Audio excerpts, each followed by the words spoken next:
नमस्कार, आप देख रहे हैं डेली 24 भारत। मैं हूं आपके साथ स्तुति झा। बुलेटिन की शुरुआत करते हैं। पाकिस्तान में तेल संकट से निपटने के लिए सरकार ने बड़ा कदम उठाया है। प्रधानमंत्री शहबाज शरीफ के नेतृत्व में सरकार ने देश भर में स्मार्ट लॉकडाउन लागू करने की घोषणा की है।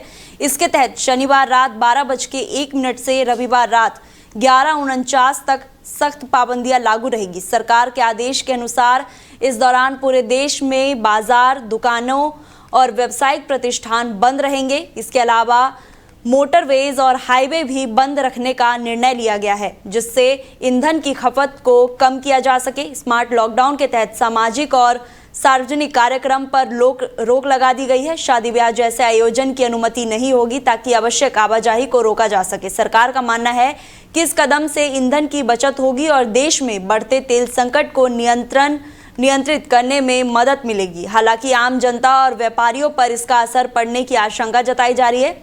ये फैसला देश की आर्थिक स्थिति और ऊर्जा संकट को देखते हुए स्थायी लेकिन महत्वपूर्ण कदम माना जा रहा है। वहीं दादरी में आयोजित समाजवादी समानता भाईचारा रैली में समाजवादी पार्टी के प्रमुख अखिलेश यादव ने बीजेपी सरकार पर जमकर निशाना साधा।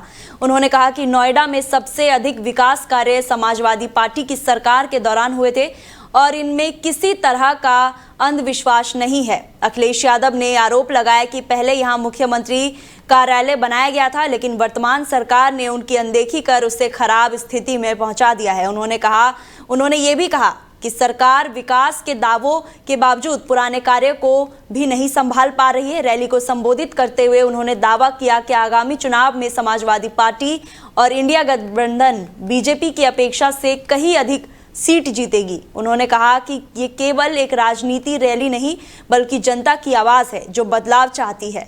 कार्यकर्ताओं से एकजुट होकर जनता के बीच जाने और पार्टी की नीतियों को मजबूत तरीके से रखने का आह्वान भी किया। भारतीय जनता पार्टी का एक एक फैसला जब कभी भी हुआ है तो इन्होंने हमें और आपको दुख और तकलीफ देने का काम किया है, परेशानी दी है, और न जाने कितनी बार भारतीय जनता पार्टी के लोगों ने हमको धोखा देने का काम किया है। मैं अपने किसान भाइयों को भरोसा दिला के जा रहा हूं, इन्होंने जमीन ली होगी लेकिन बाजार भाव से आपको मुआवजा नहीं दिया गया। मैं अपने किसान भाइयों को कह के जा रहा हूं कि जब भी समाजवादी सरकार बनेगी, हम अगर कभी भी किसानों की जमीन लेकर के कोई विकास काम करेंगे तो उन किसानों को बाजार भाव की कीमत देने का काम करेंगे। मैं आप पे छोड़ता हूं, ये क्विज आप पे छोड़ता हूं कि एटीएम की तिगड़ी से देश और दुनिया बचाओ।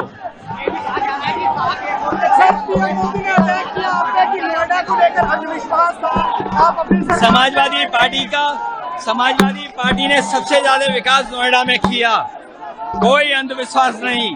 यहाँ तो मुख्यमंत्री का कार्यालय भी बना था, किसी मुख्यमंत्री ने कार्यालय नहीं बनाया, घर नहीं बनाया। समाजवादियों ने घर और कार्यालय बनाया, उसमें भी घास झाड़ लगा के इस सरकार ने बर्बाद कर दिया। इस बार जो ये भारतीय जनता पार्टी को उम्मीद नहीं होगी, उम्मीद से ज्यादा सीटें समाजवादी पार्टी और इंडिया गठबंधन उत्तर प्रदेश में जीतने जा रहा है। ये वो इलाका है जहां से सबसे ज्यादा गुंजाइश, सबसे ज्यादा लोग जुड़ते जा रहे हैं, और ये केवल रैली नहीं है, लोगों की पुकार है कि भारतीय जनता पार्टी उत्तर प्रदेश से हटे। वहीं दिल्ली पुलिस की भर्ती को लेकर केंद्र सरकार ने बड़ा बदलाव किया है। गृह मंत्रालय की नई अधिसूचना के अनुसार अब कांस्टेबल के 20% पद पूर्व अग्निवीरों के लिए आरक्षित होंगे। ये संशोधन दिल्ली पुलिस नियम 1980 में बदलाव के तहत लागू किया गया है। नई व्यवस्था के तहत पूर्व अग्निवीरों को अधिकतम आयु सीमा 3 वर्ष की छूट दी जाएगी। वर्तमान में कांस्टेबल पद के लिए आयु सीमा 18 से 25 वर्ष है, जबकि पहले बैच में अग्निवीरों को अतिरिक्त 5 वर्ष की छूट मिल सकती है, जिससे अधिकतम आयु 30 वर्ष तक पहुंच जाएगी। सबसे बड़ी राहत यह है कि पूर्व अग्निवीरों को फिजिकल एफिशिएंसी टेस्ट से छूट दी जाएगी। हालांकि उन्हें फिजिकल मेजरमेंट और मेडिकल जांच से गुजरना होगा। भर्ती से जुड़े अन्य दिशा निर्देश जैसे लिखित परीक्षा आदि पुलिस आयुक्त द्वारा जारी किए जाएंगे। ये फैसला पूर्व अग्निवीरों को सुरक्षा बलों में रोजगार देने की केंद्र सरकार की व्यापक योजना का हिस्सा माना जा रहा है। वहीं ग्रेटर नोएडा के दनकौर थाना क्षेत्र स्थित गलगोटिया यूनिवर्सिटी एक बार फिर विवादों के केंद्र में आ गई है। यूनिवर्सिटी परिसर में 2 छात्राओं के बीच हुई मारपीट का वीडियो सोशल मीडिया पर अब तेजी से वायरल हो रहा है। जानकारी के अनुसार किसी व्यक्तिगत विवाद को लेकर दोनों छात्रों के बीच कहासुनी शुरू हुई, जो देखते ही देखते हिंसक झड़प में बदल गई। दोनों छात्रा एक दूसरे के बाल पकड़कर लात घूंसे चलाती नजर आ रही है। इस दौरान आसपास मौजूद छात्र मूक दर्शन बने रहे और किसी ने बीच बचाव कोशिश नहीं की। बताया जा रहा है कि विवाद की वजह एक पुरुष मित्र को लेकर आपसी तानातनी थी। घटना का वीडियो सामने आने के बाद मामला ने तुल पकड़ लिया और सोशल मीडिया पर चर्चा का विषय बन गया। मामला की गंभीरता को देखते हुए पुलिस ने वायरल वीडियो का संज्ञान लिया है और जांच शुरू कर दी है। पुलिस का कहना है कि वीडियो के आधार पर पहचान कर आवश्यक कार्रवाई की जाएगी।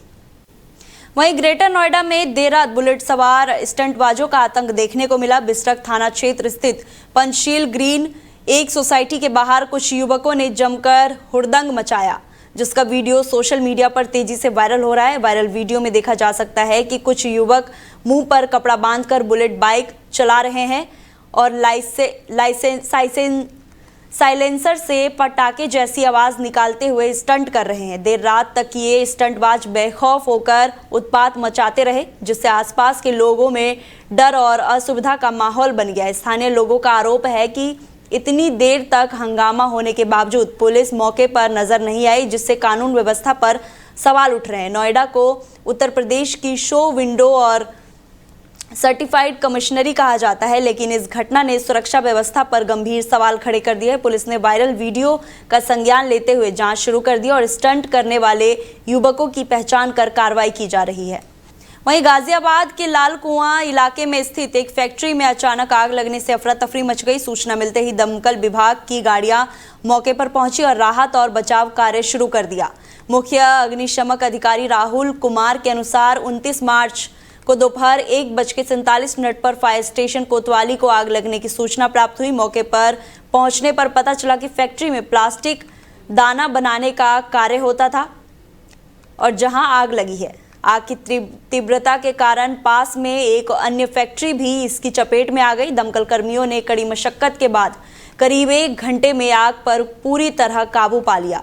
समय रहते कार्रवाई होने से बड़ा हादसा टल गया और किसी भी प्रकार की जनहानि नहीं हुई। फिलहाल आग लगने के कारणों का पता लगाया जा रहा है। प्रशासन ने जांच शुरू कर दी है और सुरक्षा मानकों को भी समीक्षा की जा रही है। वहीं कानपुर के थाना चेकरी क्षेत्र में एक महिला ने अपने पति और स्थानीय पुलिस के खिलाफ गंभीर आरोप लगाया है, जो सोशल मीडिया और स्थानीय चर्चा का विषय बन गया है। महिला का आरोप है कि पुलिस थाने और चौकियों के अधिकारी द्वारा उसके पति से जबरन तलाक दिलाने की कोशिश की जा रही थी। पीड़िता का कहना है कि वो न्याय पाने के लिए लगातार थाने चौकी के चक्कर लगा रही थी, लेकिन उसकी शिकायतों को गंभीरता से लेने के बजाय उस पर दबाव डालने और समझौता करने के लिए कहा जा रहा था। महिला ने विशेष रूप से चौकी प्रभारी पर गंभीर आरोप लगाए, जिसका कथित कहना है कि वो तलाक ले जैसे सलाह दे रहे थे। इसके अलावा पीड़िता ने अपने पति, जो आर्मी से रिटायर हैं, पर दहेज की मांग, मारपीट और मानसिक उत्पीड़न का आरोप लगाया गया है। उसने बताया कि शिकायत करने पर के बावजूद पुलिस ने कोई कार्रवाई नहीं की और उसकी परेशानियों को अनदेखा किया गया। इस पूरे मामले में महिला भावुक हो गई और न्याय की गुहार लगाते हुए निष्पक्ष जांच की मांग की है। स्थानीय लोग और सामाजिक संगठन इस मामले पर नजर बनाए हुए और प्रशासन ने इसे गंभीर मामले में त्वरित और निष्पक्ष जांच की उम्मीद कर रहे हैं। ये मामला ये सवाल भी खड़ा करता है कि क्या पुलिस अपने कर्तव्य के प्रति निष्पक्ष और संवेदनशील है और पीड़ित महिला को न्याय दिलाने में सक्षम है या नहीं। पति पत्नी में दहेज मांग रहे, 27 लाख रुपए नगद लाओ नहीं तो घर से निकलो। मेरे पति आर्मी की रिटायर हैं। मेरे पति ने अपना घर अपने पिताजी के नाम कर दिया, क्योंकि मेरे पापा की स्थिति नहीं है कि दहेज दे पाए, इसलिए अब वो अपने पापा को गिफ्ट कर दिए वो 27 1.5-2 करोड़ का घर अब मुझे उस घर से निकाल रहे हैं। पुलिस प्रशासन में मेरी कोई मदद नहीं हो रही है। मैं चौकी और थाने के चक्कर काट काट के मैं परेशान हो गई हूँ। मेरा मेडिकल हुआ 25 फरवरी को, मेरे पति मेरे को जान से मारने की कोशिश किए, मोहल्ले वालों ने मुझे बचाया। मेरा मेडिकल हुआ, मेडिकल नील दिखाया जा रहा है, अब मेरा मेडिकल मेरे हाथ में है।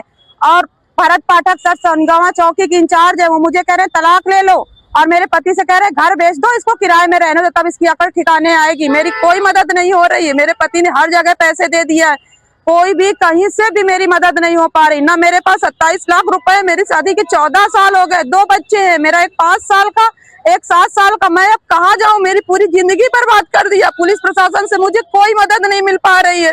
कृपया करके मुझे मदद दिलाइए कहीं से भी करके। मैं बच्चों को लेकर रोड पे कैसे रहूं? ना मेरे बच्चों की फीस दे रहे, मैं एक एक रोटी के लिए परेशान हूँ, ना मेरे घर में खाना है और मुझे घर से निकाला जा रहा है। मैं कहाँ जाऊँ सर निकल के? वहीं कानपुर के कलेक्टरगंज थाना क्षेत्र से सामने आया एक विवादित मामले में 45,000 रुपए की कथित लूट का सच उजागर हुआ है।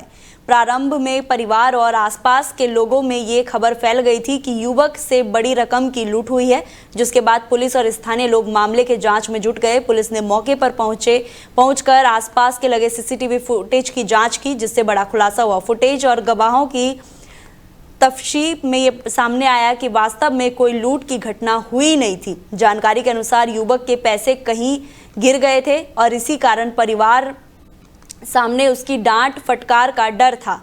बचाव के लिए उसने लूट की झूठी कहानी गढ़ दी, जिससे पुलिस और स्थानीय लोग घंटों तक मामले के जांच में उलझे रहे। ये घटना ये दर्शाती है कि कभी कभी छोटी सी अपराधीय डर भी बड़े भ्रम और अफवाहों को जन्म दे सकता है। पुलिस ने इस मामले को फर्जी पाया और अब स्पष्ट हो गया है कि वास्तविक में किसी प्रकार का अपराध या हिंसक की घटना नहीं हुई थी। वहीं मौसम विभाग ने पश्चिमी विक्षोभ के सक्रिय होने की चेतावनी दी है और पश्चिमी उत्तर प्रदेश के कई जिलों में गरज चमक के साथ वर्षा होने का अनुमान जताया है। विभाग के अनुसार इस प्रणाली के चलते आकाश में बादलों का घना जमाव होगा, जिससे बिजली गिरने और तेज हवाओं के साथ साथ मध्य में भारी वर्षा की संभावना है। इसके प्रभाव से किसान और ग्रामीण इलाकों में सावधानी बरतने की सलाह दी गई है, क्योंकि खेतों में खड़ी फसलें प्रभावित हो सकती है और स्थानीय जल निकासी प्रभावित हो सकती है। मौसम विभाग ने आगे कहा है कि 30 और 31 मार्च को ये प्रणाली प्रदेश के अधिकांश जनपदों में सक्रिय रहेगी, जिससे वर्षा और आंधी की प्रभाव बढ़ सकता है। लोगों को विशेषकर बाहरी गतिविधियों, सड़क यात्रा और नदी नाले के किनारे रहने में सतर्क रहने की हिदायत दी है। इसके अलावा पशुपालकों, किसानों और पशुओं और फसलों की सुरक्षा के लिए अग्रिम तैयारी करने की सलाह भी दी है। इस चेतावनी ने ये स्पष्ट हो गया है कि अगले 2 दिनों में मौसम की स्थिति अस्थिर होने वाली है और इससे प्रभावित क्षेत्रों में सावधानी बरतने की आवश्यकता है। अलीगढ़ में एक समाज सेवी संस्था जो खुद को पत्रकारिता और सामाजिक कार्य में सक्रिय बताती है, आरोप है कि पदाधिकारी बिना बुलाए कार्यक्रमों में शामिल होकर अव्यवस्था फैलाते हैं और लोगों को धमकाने की कोशिश करते हैं। ताजा मामला मलखान सिंह अस्पताल का है, जहां एक महिला पत्रकार ने सरकारी बिजली के दुरुपयोग पर खबर प्रकाशित की। इसके बाद संस्था के पदाधिकारी ने खबर हटाने के लिए दबाव और मोटी रकम की पेशकश की, जिसे पत्रकार ने अस्वीकार कर दिया। महिला पत्रकार की शिकायत पर संगठन ने जांच और मुकदमे की तैयारी शुरू कर दी है। वहीं कौशाम्बी जनपद के पिपरी थाना क्षेत्र में खनन विभाग के अधिकारियों पर गंभीर हमला हुआ है। जानकारी के मुताबिक देर रात करीब 11 बजे कंसोदा पेट्रोल पंप के पास खनन इंस्पेक्टर शत्रुघ्न सिंह पर अज्ञात लोगों ने जानलेवा हमला किया। इस दौरान उनके ड्राइवर को भी चोटें आई। हमले ने अवैध खनन और भंडारण से जुड़े माफिया नेटवर्क की पोल खोल दी है, जिस पर आरोप है कि अक्सर प्रशासन को गुमराह करते हैं। पिपरी और सराय अकील थाना क्षेत्र में अवैध खनन का नेटवर्क फैला हुआ है। खनन इंस्पेक्टर शत्रुघ्न सिंह की तहरीर पर पुलिस ने 5 नवजात और दर्जनों अज्ञात आरोपियों के खिलाफ मुकदमा दर्ज कर लिया है। पुलिस अब घटना की गहन जांच में जुटी है। इसके लिए सीसीटीवी फुटेज, वीडियो और मोबाइल लोकेशन का भी उपयोग किया जा रहा है। अधिकारियों का कहना है कि जल्द ही आरोपियों की गिरफ्तारी का संभावना है। स्थानीय लोगों का कहना है कि खनन माफियों की गतिविधियों पर कड़ी नजर रखी जानी चाहिए। खनन विभाग ने ये भी अपने सुरक्षा प्रबंधन बढ़ा दिए हैं और अधिकारियों की सुरक्षा के लिए विशेष कदम उठाने की योजना बनाई गई है। कौशाम्बी जनपद में खनन अधिकारी पर जिस तरह से हमला हुआ है, कानून व्यवस्था पर सवाल खड़े हो गए हैं। पिपरी थाना क्षेत्र अंतर्गत बीती रात खनन इंस्पेक्टर पर जिस तरह से हमला हुआ, उनके हमराही और उनके ड्राइवरों पर हमला हुआ। हालांकि हमला के बाद पुलिस प्रशासन मौके पर पहुंची और खनन अधिकारी एसडीएम भी वहां पास पहुंचे। नामजद 5 लोगों के खिलाफ मुकदमा दर्ज किया गया और दर्जनों भर अज्ञात लोगों के खिलाफ मुकदमा सुसंगत धाराओं में पिपरी थाना में दर्ज किया गया। हालांकि सवाल ये खड़ा हो रहा है कि कई दिनों से सोशल मीडिया पर लगातार खबरें प्रकाशित हो रही है, लेकिन खनन अधिकारी चुप्पी साधे हुए थे। जिस तरह से खनन अधिकारी यदि पहले अगर इन पर कार्रवाई कर देते तो आज ये खनन इंस्पेक्टर पर जो सघन चेकिंग के दौरान ये हमला हुआ है, इन हमला से बच जाते और उन पर ये ऐसी वारदात होने से भी बच सकते थे। लेकिन खनन अधिकारी के उन दावों की भी पोल खुली जो शासन को ऊपर भेजा जाता था कि कौशाम्बी जनपद में अवैध खनन हो या अवैध भंडारण हो या तो अवैध पासिंग की बात हो, इन सब पर निगेटिव जो वहां पास शासन को सूचना भेजी जाती थी, उनकी पोल खुलती नजर आ रही है। वहीं खनन अधिकारी अब भी चुप्पी साधे हुए हैं। जो अवैध भंडारण है, जो अवैध खनन है, जो अवैध ओवरलोडिंग है, इन पर अब भी कार्रवाई करने के लिए भी चुप्पी साधे हुए हैं। अब इन खनन अधिकारी पर कई सवाल खड़े हो रहे हैं। जिस तरह से कई कारोबारी जो अवैध कारोबार कर रहे हैं, उन पर मनोबल बढ़ा हुआ है। यदि अंकुश लगाया होता पहले तो आज ये घटना को अंजाम न दिया होता। डेली 24 भारत से लवलेश। फिलहाल बुलेटिन में इतना ही। आप देखते रहिए डेली 24 भारत। नमस्कार।